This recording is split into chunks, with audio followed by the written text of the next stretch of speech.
Приподнимает коренника, и он несется, и просто задает темп, бешеный темп, и может так бежать десятки километров. Вот это достижение нашей российской действительности. Вот тут элементы конструкции. Самое непосредственное, через что передает лошадь свои усилия, это хомут. Вначале, и в Европе до сих пор это используется, ременные всевозможные были передачи, но они то перетягивают артерию, то где-то натирают. Поэтому был придуман хомут. Это вообще твердая деревянная конструкция, но внутри, там, где она контактирует с поверхностью лошади, мягкая прослойка. Да, там обтянута кожа, там сделано так, чтобы максимально комфортно прилегало к лошади. И все эти приспособления, конечно, имеют размеры. Точно так же, как мы носим одежду по размерам, так и вся упряжь, она тоже имеет свои размеры. Сразу забегая вперед, это и подковы имеется в виду, несколько подков, и то, что подковы бывают левые, правые, передние, задние, это тоже надо понимать. Да?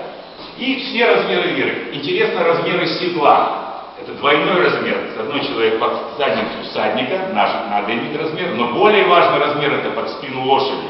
Двойной размер вот позволяет как бы максимально эффективно использовать такую упряжь.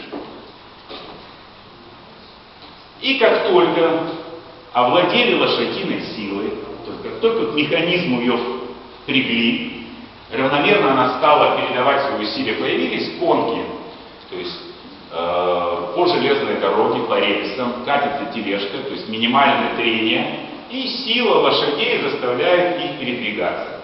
Причем конки были как гражданского назначения, так и заводские. Вот еще в середине прошлого века конки для перевозки грузов на Ижевском заводе широко использовались. Ну, тяжеловозы, естественно, были соответствующие. Обратите внимание, у лошади закрыты глаза. Это шоры. А зачем шоры? Потому что рельсы не делают. А? Рельсы не делают, чтобы не пугало. Правильно, да. Лошадь, она вообще-то пугливая, реагирует на всякие вещи. А тут как бы закрыты с двух сторон.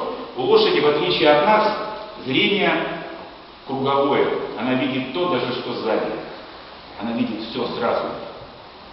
Мы с вами выбираем, куда посмотреть. Мы можем смотреть сюда, смотрим в окно и куда-то. Лошадь смотрит все. Поэтому ее сузили. А рельсы, куда надо, привезут. По-русски выбирают и куда смотреть. Правильно. Но самое широкое распространение лошадиной силы, конечно, это было в деревне.